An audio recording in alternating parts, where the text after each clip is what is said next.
You're watching EAC News. Thanks for joining us.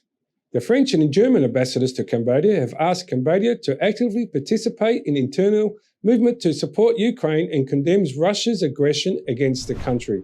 However, Prime Minister Hun Sen has announced that Cambodia will not support either side in this conflict. EAC News reporter Declan has more details on this story. The request was made during a meeting between the Secretary of State of the Ministry of Foreign Affairs and International Cooperation, Soeung Rath Javy, with the French ambassador to Cambodia, Jacques Pellegrini, and the German ambassadors to Cambodia, Christian Berze, on Tuesday, March 1st. The two ambassadors called for respect for Ukraine's sovereignty and territorial integrity and for the immediate and unconditional withdrawal of Russian troops from Ukrainian territory. They both reiterated France and Germany's call for respect for international humanitarian law, the resumption of negotiations, and the peaceful settlements of disputes.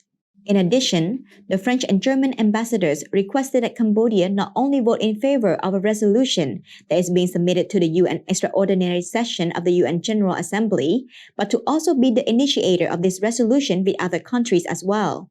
The French embassy wrote on its official Facebook page, "In the face of Russia's invasion of Ukraine, which violates the most fundamental principle of international order, a referendum is not an option." However, Prime Minister Hun Sen seems to have responded to this request by saying that Cambodia will maintain its position of not supporting either side of the conflict, as the status of the war has now changed and is no longer a war between Russia and Ukraine, but a war between Russia and Europe. At the inauguration of the new section of National Road No. 3, spanning from Phnom Penh to Kampot, held on Wednesday, March 2nd in Ta Keo Province, Prime Minister Hun Sen called Europe's entry into the Russia-Ukraine war the Europeanization of Ukrainian territory.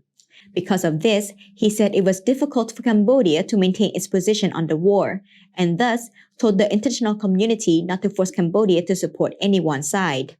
Dekanin, EAC News.